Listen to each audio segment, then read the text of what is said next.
the true reason Earth never brings their military to peace summits. The first thing Ambassador Grex of the Keth said to me was not hello. It was not welcome. It was a question that he asked while standing in the docking corridor of Meridian Station, surrounded by 12 of his honor guard soldiers, each one wearing full ceremonial armor and carrying a plasma lance taller than I am. He looked at me. He looked at the two people behind me. He looked back at me. "Where is your guard?" he asked. I told him I did not have one. He asked me where my escort ship was. I told him we came on a civilian transport, a cargo liner actually, that had been kind enough to give us 3 cabins in exchange for a favorable mention in a trade report. Grex stared at me for a long time. His 4 eyes, arranged in a vertical line down the center of his face, blinked one after another from top to bottom. I had read that this was the Keth equivalent of a raised eyebrow. "Is Earth surrendering?" he asked. I told him no. I told him Earth was attending a peace summit, which was the whole point, and that I was hungry, and that I had heard the station had a very good noodle vendor on level 3. He kept staring at me as I walked past him. "My name is Lena Vasquez. I have been a Terran diplomatic attaché for 11 years. I have attended 46 formal negotiations, 6 emergency sessions, 2 interspecies trade collapses, and 1 event that was described on the official schedule as a cultural exchange but was actually a thinly disguised attempt by the Sulari to claim mineral rights to 3 moons they did not own. I have sat across the table from species that could crush a human skull with 1 hand. I have smiled at diplomats who openly referred to Earth as the late-arriving species. I have eaten food that I could not identify and drunk beverages that turned my teeth temporarily blue and shaken hands, claws, tentacles, and in one memorable occasion, a cluster of sensory organs that I was told served the same social function as a hand even though they were located on the being's back. I have never once brought a weapon to a Giation, not a small one, not a hidden one, not a ceremonial one. Earth has a policy. It is not written in large letters anywhere. It is not framed on anyone's wall. It is simply the way things are done. No military personnel at diplomatic events. No warships in orbit during peace talks. No uniforms, no weapons displays, no honor guards. When I was first assigned to the diplomatic corps, I asked my supervisor about this policy. His name was Colin Wright, and he had the kind of face that looked like it had survived several decades of being entirely unimpressed by things. He looked at me over the rim of his reading glasses and said, "You'll understand when you need to." I thought that was a non-answer. I wrote it off as the sort of thing old diplomats say when they do not want to explain something. I understand it now, but I am getting ahead of myself. Meridian Station sat in neutral space between the Keth home system and the outer boundary of Vreth territory. It was a large station, built by the Sulari about 200 years ago as a trading hub, and it had that particular quality of very old stations everywhere, which is that it looked like several different architects had each added a section without consulting the others. The Keth docking ring was all sharp angles and dark metal. The Vreth section was round and covered in bioluminescent panels that pulsed slowly, which I found soothing until I learned that the pulsing was actually a continuous low-frequency distress signal that the Vreth had forgotten to turn off 4 decades ago. The human section, which had been hastily added 18 months prior when Earth joined the Galactic Conclave as an observer, nation was a converted cargo module with good lighting and a very reliable coffee machine. I considered it the nicest part of the station. When I arrived at Meridian Station, the summit had not yet officially begun. We had 2 days of what the Conclave called pre-negotiation orientation, which meant that all the delegations would meet informally, share meals, and attempt to demonstrate that they were reasonable, peaceful beings who had absolutely no intention of starting a war. The Vreth brought a warship into orbit on the first day, a big one. Everyone on the station could see it from the observation windows, hanging there in space like a statement that didn't need words. Ambassador Vreth Prime, the head of the Vreth delegation, made a point of mentioning it at every informal meeting. "Lovely view from the observation deck," he would say, and smile his broad, flat smile, and everyone in the room would nod very carefully. The Keth matched this by arranging their honor guard in full formation in the main corridor twice a day, at morning and evening. 12 soldiers, standing at perfect attention, plasma lances upright, armor polished to a mirror shine. It took them 40 minutes and they did it every single day. The sound of their boots on the metal floor echoed through half the station. The Solari brought what they called an advisory council, which was 14 individuals who wore identical gray robes and moved in perfect synchronization and never spoke unless all 14 of them agreed to speak, which meant they communicated very slowly but with great conviction. They also brought a ceremonial blade for each member, which they wore openly on their hips in ornate sheaths. Several other smaller delegations had brought personal bodyguards, sidearms, or in the case of the Peloran representative, a creature the size of a large dog that followed him everywhere, and had eyes that tracked every person in the room independently. I brought Kevin. Kevin was my assistant. He was 24 years old, from a city called Norwich in England, and he was very good at taking notes and very bad at eating food he could not identify, which made diplomatic events somewhat challenging for him. He also brought a rolling case that contained, among other things, a portable coffee machine, 2 kilograms of ground coffee, a folding table, a selection of 17 different cheeses that I had personally chosen because cheese travels well and makes a good diplomatic gift, and approximately 800 individual crackers in vacuum-sealed packets. The other thing I brought was my own copy of the summit agenda, which I had annotated extensively on the transport over. I had also brought 3 backup copies, because I have learned that technology fails at important moments and paper does not. That was it. That was the entire Terran delegation to the Meridian Summit. No warship in orbit, no honor guard, no weapons, no soldiers. No ceremonial armor or plasma lances or synchronized robe wearers. Just me, Kevin, and 17 types of cheese. I watched the reactions of the other delegations when they realized this. The Keth Honor Guard soldiers, during their morning formation, would turn their eyes toward me as I walked past with my coffee. Not with hostility. With something more like the expression you might make if you saw someone walking into a rainstorm without an umbrella, and you were not sure whether to feel sorry for them or respect them. Ambassador Vreth Prime invited me to the observation deck on the second day, ostensibly to enjoy the view. We stood there together and looked out at his warship hanging in the dark, and he asked me in a very polite voice whether Earth was planning to send any additional representatives before the summit began. I told him this was the complete delegation. He was quiet for a moment. The warship outside was large enough that it blocked out 2 of the nearby stars. "You are very confident," he said finally. I told him I was very tired from the transport and that I was looking forward to the negotiations. He did not know what to do with that. He smiled his flat smile and we stood in silence for a while longer, and then I excused myself to go and find out whether the noodle vendor on level 3 had anything with egg in it. What I did not tell Vreth Prime, what I did not tell anyone on that station during those 2 quiet days before the summit began, was the thing that Colin Wright had been waiting for me to understand. The reason Earth does not bring its military to peace summits is not because we are weak. It is not because we are naive. It is not because we cannot afford the ships or the soldiers or the display. It is because of what our military actually is. But I did not know I was about to have to explain that. The summit was scheduled to start on the morning of the 3rd day. I woke up early, made coffee, reviewed my notes, and sat down at the folding table that Kevin had set up in our module. Everything was quiet. Everything was ready. I should have known that was a bad sign. The first session was supposed to begin at 9 in the morning, station time. At 8:57, while I was still finishing my coffee, the station's communication system activated with a sound like a sharp electronic tone, and a voice I did not recognize said 3 words in Keth that Kevin translated for me in a flat, slightly panicked voice. "Honor has been challenged." I set down my coffee. I picked up my annotated agenda. I walked toward the main negotiation hall. The summit had not started yet, but something else had. The doors to the negotiation hall were still open when I arrived. I could see inside from the corridor, and what I saw stopped me for exactly 1 second before I kept walking.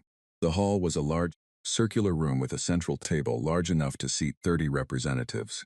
The ceiling was high. The lighting was cool and even. There were translation nodes at every seat, small silver devices that sat on the table and processed language in real time. There were water pitchers and small plates of foods that various delegations had contributed, arranged along a side table near the wall. Kevin had put our cheese there the night before, and I could see it from the door, still neatly wrapped. None of that mattered right now. What mattered was that approximately 40 beings were in that room. Many of them were not seated. Several of them were shouting, in languages that the translation nodes were struggling to keep up with, and 6 of the Keth Honor Guard soldiers had entered the hall with their plasma lances, which they were currently holding in a posture that was technically ceremonial but looked, to anyone with functional eyes, like the posture you hold a weapon in when you are considering using it. I walked in and found a seat at the table. I sat down. I poured myself water from the pitcher in front of me. I opened my annotated agenda. I waited. The summit, according to the official schedule, was meant to address a territorial dispute between the Keth and the Vreth. It was not a simple dispute. It had been developing for approximately 60 years, and it involved 3-star systems, the rights to a particular type of asteroid mining operation, and something that I had spent 2 weeks reading about and still only partially understood, involving the Keth concept of ancestral space, which was more philosophical than geographic and more emotional than either. What had happened on the morning of day 3 was this. A junior Vreth communications officer, without authorization and almost certainly without thinking, had sent a message from the station to the Vreth warship in orbit. The message had been routine and technical and entirely unremarkable in content. The problem was that the message had been transmitted on a frequency that the Keth considered sacred, not secret, sacred. It was the frequency that the Keth used for communication with what they called their deep ancestors, a spiritual concept that I will not attempt to fully explain except to say that using that frequency for a routine maintenance update was, in Keth culture, roughly equivalent to using a ceremonial burial cloth as a coffee filter. By the time I arrived at the negotiation hall, the Keth senior ambassador had already delivered a formal declaration of grievance. The Vreth ambassador had responded by questioning the legitimacy of the Keth interpretation of the frequency's sacred status, which was exactly the wrong thing to say. The Keth delegation had then made a collective sound that Kevin later described as somewhere between a foghorn and a very upset cat, and the honor guard soldiers had been called in. I sat at the table and read my notes and listened to the room fall apart around me. The Solari Advisory Council had retreated to one side of the room and was communicating in whispers, all 14 of them leaning inward like a closed flower. The Pelleran representative's creature was pressed flat against the wall, all its independent eyes moving rapidly. 2 smaller delegations had already backed toward the doors. Kevin was standing behind my chair, and I could hear him breathing in the careful, controlled way that people breathe when they are actively working to not make a sound. Ambassador Vreth Prime stepped forward from his delegation's side of the table. He was tall. The Vreth were always tall, and he had the bearing of someone who had spent a long time being the most important person in every room he had entered. He set his hands on the table and he leaned forward and he said, in a voice that was very loud and very steady, "The Keth do not own the electromagnetic spectrum." The sound that came from the Keth side of the room after that was not translatable, but the intention behind it was very clear. Ambassador Grex stepped forward.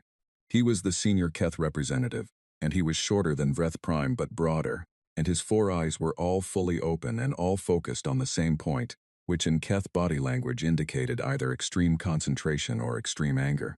I had been told these 2 states were difficult to distinguish from the outside. He placed one hand on the table. His hand was very large. The table was solid. "You will withdraw that statement," he said. Vreth Prime smiled. It was not a friendly smile. "I will not." The 6 honor guard soldiers shifted their posture by approximately 2 degrees. It was a small movement. It was not a small message. I watched this happen. I watched the other diplomats in the room react. The Sulari Council pressed closer together. A small delegation from a species I had met only briefly, the Lenari, moved as a group toward the exit. The 2 junior Vreth aides who had been standing near the center table stepped quietly backward until they were against the wall. I turned a page in my annotated agenda. The Peloran representative, who had been sitting 3 seats down from me, leaned toward me very slowly and spoke in a low voice.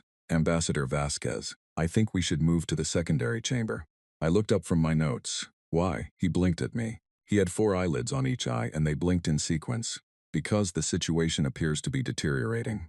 I told him I could see that.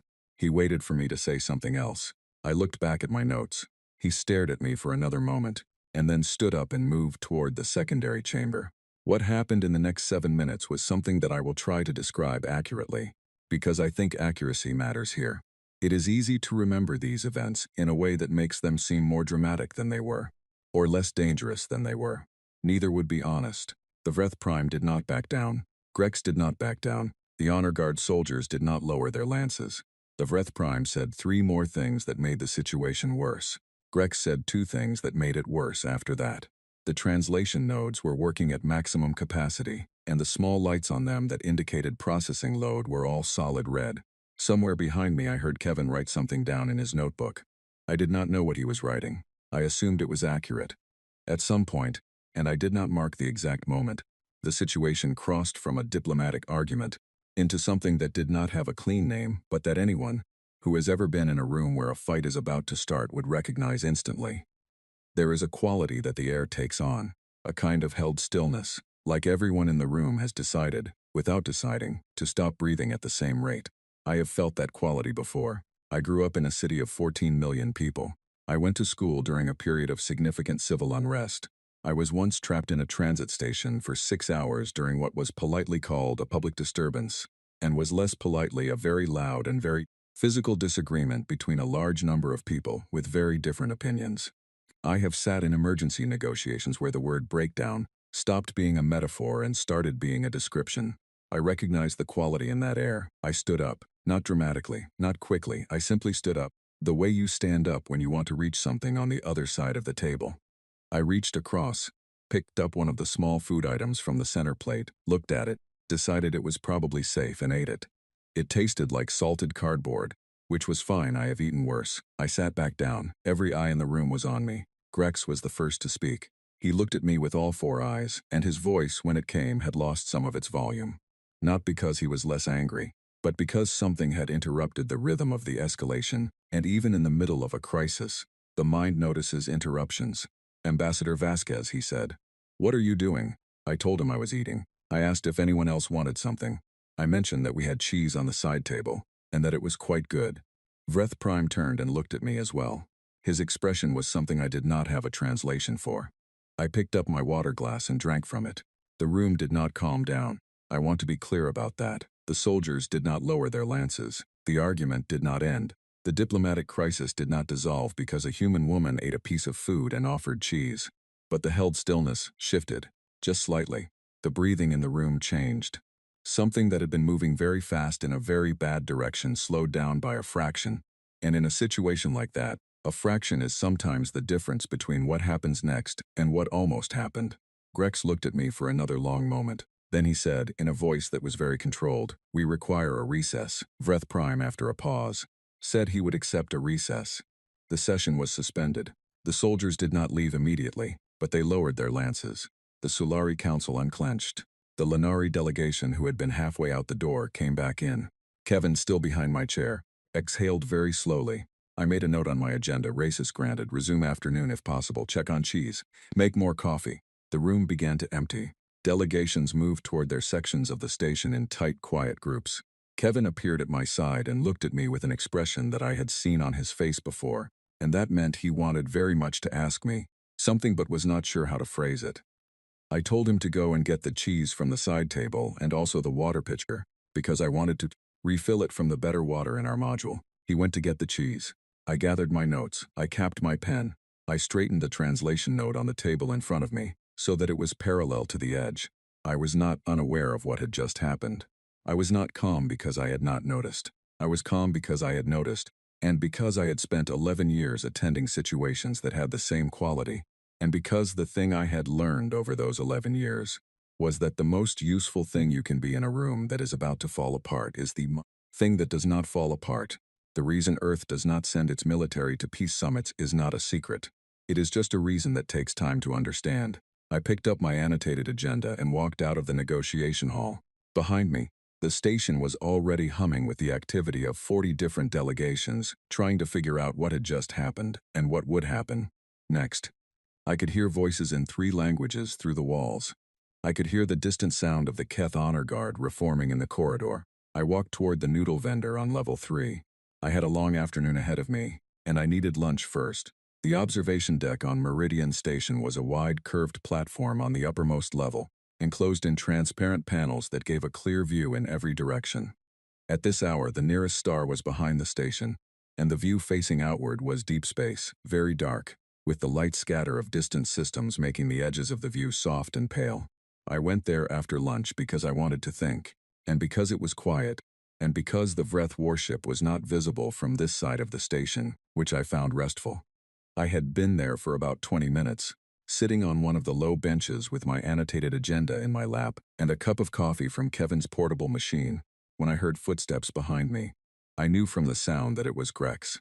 The Keth had a distinctive walk, something to do with the structure of their legs, a very even, deliberate rhythm that did not vary much regardless of speed or terrain. It was, I had always thought, the walk of a species that was used to covering long distances on foot.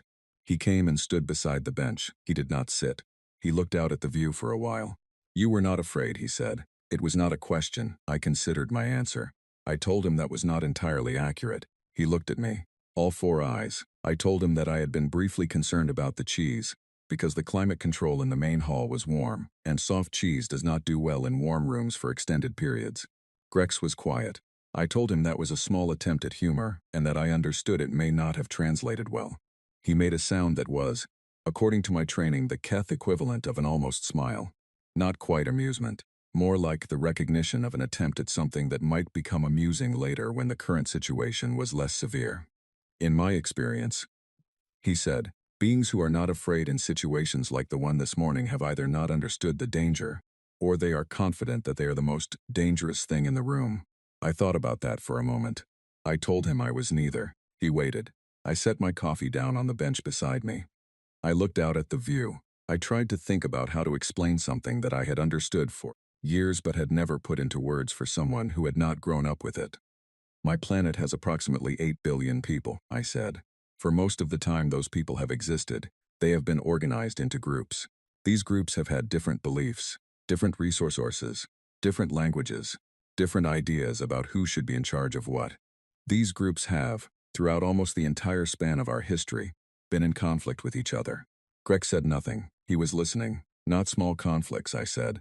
Not disagreements that were resolved through discussion and treaty. Real conflict. Sustained conflict. Conflict with weapons, organized armies, long campaigns that lasted years or decades. Conflict that sometimes reduced entire cities to rubble. Conflict that, at certain points in our history, threatened to remove a significant portion of our total population from existence. I paused. I picked up my coffee. And after all of that, I said, after thousands of years of that, we still have 8 billion people and we are still here, and we still argue constantly, and we figured out, eventually, how to put representatives of all those groups in a room together and talk without it immediately turning into the thing it used to turn. Grex was very still. So when I was in that room this morning, I said, and the air had that particular quality that it gets when things are about to go wrong. I recognized it. I have been in rooms with that quality many times. Not rooms on this station. Rooms on my own planet. And the thing I know about that quality, the thing my entire species has learned through a very long and very costly process of trial and error, is that the fastest way to make it worse is to react to it.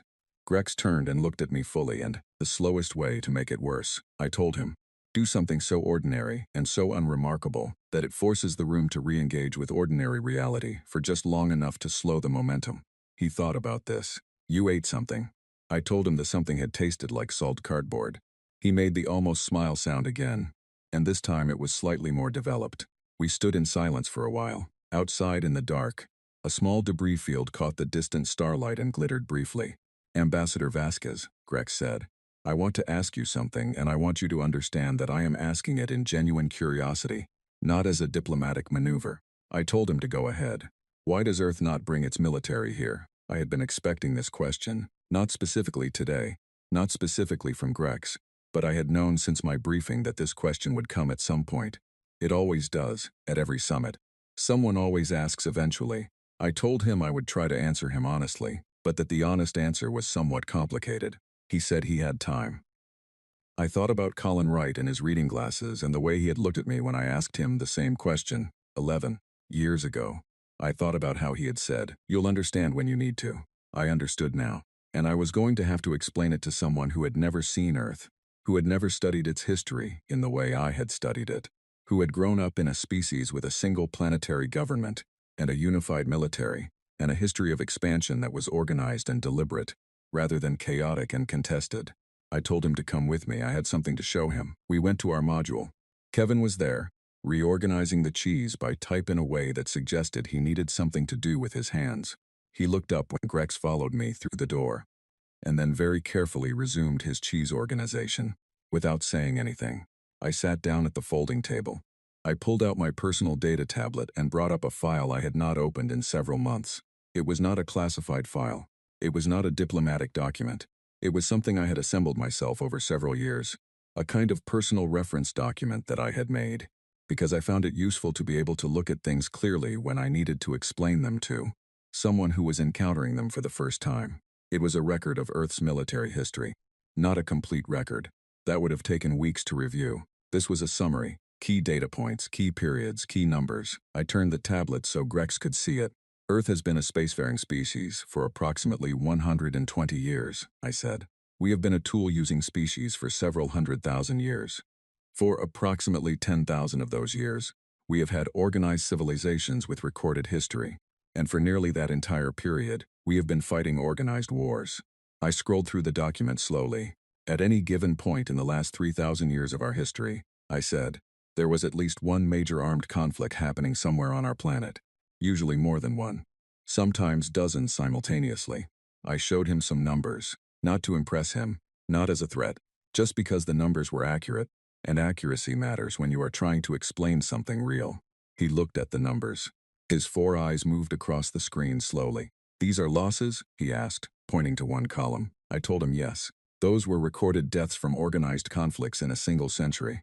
He was quiet. My species, he said slowly, fought 3 major wars in our entire recorded history. Across all 3 wars, our total recorded losses were approximately 40 million.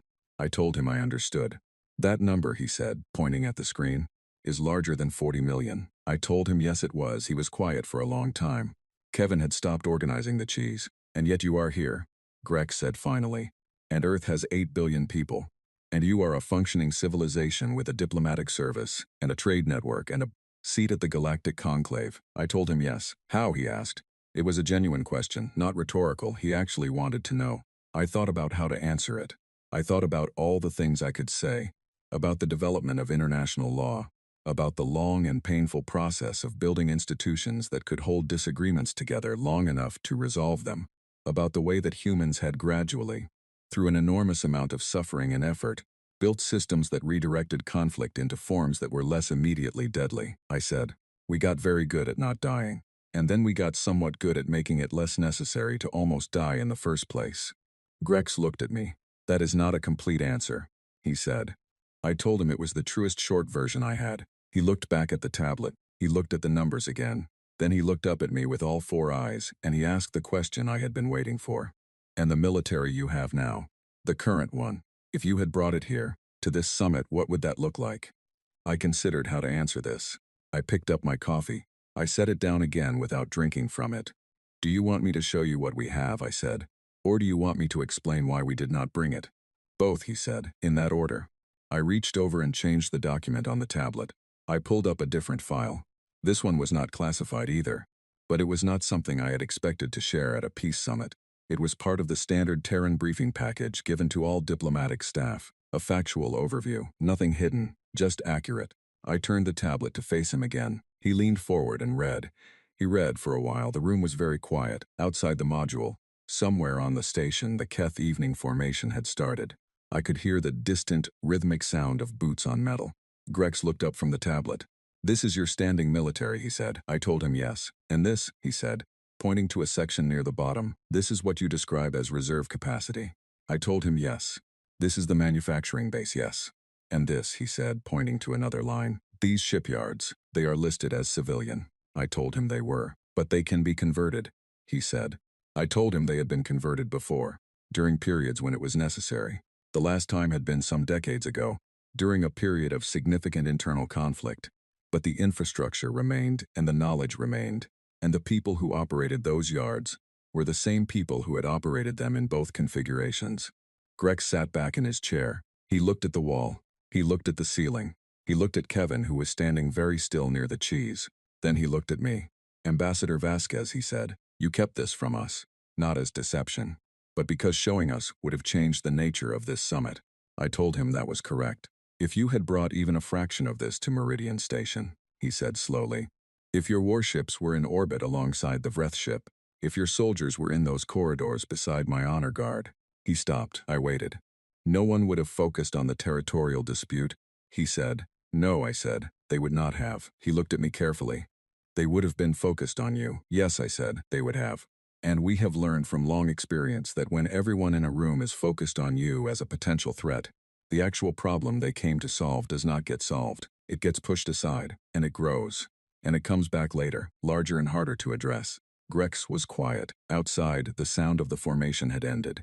We have been the frightening thing in the room, I said. On our own planet, among our own people, many times, in many rooms. And it never helped anyone talk. It helped people posture. It helped people threaten. It helped people feel that they needed to match what was in the room with something larger. But it did not help anyone solve the problem. Grex looked at the tablet one more time. Then he looked at me. "So you come here without any of it," he said. "To show that you are not the threat." I told him that was part of it. "And the other part?" he asked. I told him the other part was that I was very good at my job, and that my job did not require a warship. He made the Keth almost smile sound. Kevin quietly offered him a piece of cheese. Grex, to Kevin's visible surprise and my hidden delight, accepted it. We sat in the small module on Meridian Station, a Keth senior ambassador and a human diplomat and a 24-year-old assistant from Norwich who was very good at taking notes, and we ate cheese, and we did not talk about the treaty for a while. But we would. Tomorrow we would talk about the treaty, and it would hold. The afternoon sessions resumed the following day. Not the same afternoon as I had optimistically noted in my agenda, but the next morning, after a night that I was told involved significant communication between the Keth and Vretheth delegations through back channels, which the conclave facilitated and I was not directly involved in. I was fine with that. My job was not to be in every room. My job was to be the right thing in the right room at the right time. When I arrived at the main negotiation hall, it was different from the previous morning. Quieter, more deliberate. The Keth Honor Guard was not present in the hall itself. They were outside, in the corridor, which was still a statement but a smaller one. The Vreth delegation had arranged themselves differently at the table, with Vreth Prime sitting rather than standing, which in Vreth posture indicated a readiness to engage rather than a readiness to refuse. The Sulari Advisory Council was present in full, robes adjusted, ceremonial blades visible but sheathed, which for the Sulari was the diplomatic equivalent of putting your hands in your pockets. I sat down. Kevin set up the translation nodes. I poured water. The Pellerin representative, who had retreated to the secondary chamber the previous morning, came in and sat 3 seats down from me. He looked at me with his independently tracking eyes and said, very quietly, "You are still here." I told him I had always been here. He considered this. "I was not sure you would return," he said. I told him we had unfinished business, and besides, the cheese situation would have been a waste. He did not understand the cheese comment, which was fine.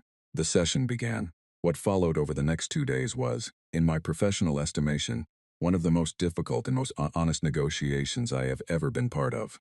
Not because the stakes were high, though they were. Not because the parties were far apart, though they were, on certain points. But because both sides had to come very close to something the previous morning that they had not wanted to come close to, and that nearness had done something to the way they spoke to each other. Fear is a complicated tool in diplomacy. Used wrong, it makes people rigid and defensive and determined not to show weakness. Used correctly, not as a weapon but as a shared reminder, it can make people honest in ways that optimism and good faith cannot always achieve on their own. Both Grex and Vreth Prime were remembering something. They were both remembering the quality that the air had taken on in that room, and it had shaken something loose in them that made the conversations that followed more real. I facilitated. I asked questions. I did not tell either side what to think or what to agree to. I did not advocate for any particular outcome. I simply stayed in the room and kept the conversation moving forward, one small step at a time, the way you move through a difficult passage. Carefully, without rushing, with full attention on where your feet are. On the second afternoon, Vreth Prime made a concession on the frequency usage that he had previously described as non-negotiable. He framed it carefully, in terms that allowed him to say he was acknowledging Keth's spiritual tradition, rather than admitting error, which was exactly the kind of language I had been gently suggesting to his side for 6 hours. Grex accepted the framing. On the third morning, Grex agreed to a joint oversight committee for the asteroid mining zones, which addressed the Vreth's core economic concern, without requiring the Keth to formally surrender any claim to ancestral territory. Vreth Prime accepted the structure. By the afternoon of the third day, we had a draft agreement, not a final agreement. Drafts are not final agreements, and anyone who tells you differently has never read a draft. There were 17 points that needed further review, 4 that needed legal clarification, and 2 that I suspected would need to be quietly renegotiated after both delegations had gone home and checked with their respective governments. But it was a draft, and a draft is the most important document in any negotiation, because a draft means both sides have agreed that an agreement is possible. Everything after that is detail. The formal signing ceremony was scheduled for 2 days later. The night before the signing, I went back to the observation deck. It was late by station time. Most of the delegations were in their sections. The hall was empty. The lights in the corridor were on their night setting, which was dimmer and warmer than the day setting, and made the station feel, briefly, like a place where people actually lived, rather than a place where difficult conversations happened. I had my coffee and my annotated agenda. Most of the agenda was covered now. There were notes in the margins that I would need to transfer to the formal report. There were several items that I had planned for and not needed, and several situations that I had not planned for and managed anyway. I sat and looked at the view. After a while I heard footsteps. The Keth rhythm. I recognized it without turning. Grex came and sat beside me this time. He had a container of something warm that smelled like a Keth beverage I had encountered once before. Something that tasted to me like very strong tea strained through old wood. He seemed to enjoy it. We sat in silence for a few minutes. "It will hold," he said. I asked him what would hold. "The agreement," he said, "the Meridian Accord as it is being called." I told him I hoped he was right. "I know my people," he said. "When the Keth make an agreement that they feel was reached with honesty, they hold it. Our difficulty has always been reaching agreements that feel honest. Most negotiations feel like the other side is trying to take something from us, and dress the taking in polite language." I told him that was a common feeling. "This one felt different," he said. "I am not entirely sure why." I thought about saying something. I thought about explaining it to him. I thought about telling him that it felt different because nobody in that room had been performing strength. And when nobody is performing strength, there is more room for actual conversation. But I did not say that. Some things are more useful discovered than explained. "Ambassador Vasquez," he said after another silence. "If I may ask one final question," I told him, of course. "The young man, your assistant," I told him, Kevin. "He was behind your chair throughout the incident. He did not leave. He stayed." I told him Kevin was very good at his job. "He was frightened," Grex said. "I could tell, but he stayed." I said yes, Grex considered this. "That seems very human," he said. I thought about that. I thought about what it meant to stay in a room when staying was the harder thing. I thought about the times in our history when that particular quality, the willingness to remain present through difficulty, had been the thing that mattered most. I told him I thought he was right. That did seem very human. The view outside was very clear. No debris fields tonight, just deep space and the soft scatter of distant light. "Your planet sounds exhausting," Grex said.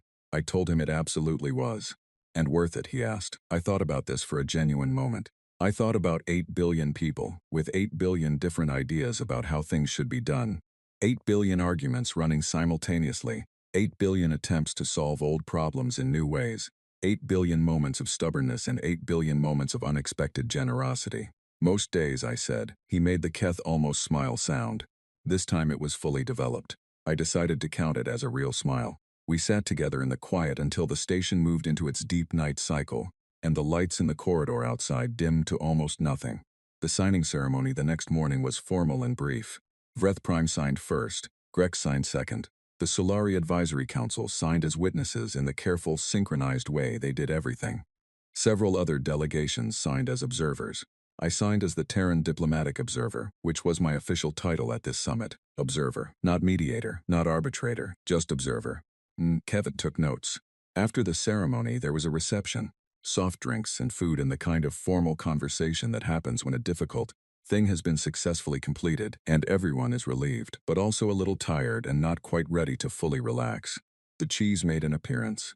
Several delegates, who had ignored it on the first day, tried it now. The Peloran representative ate 3 pieces.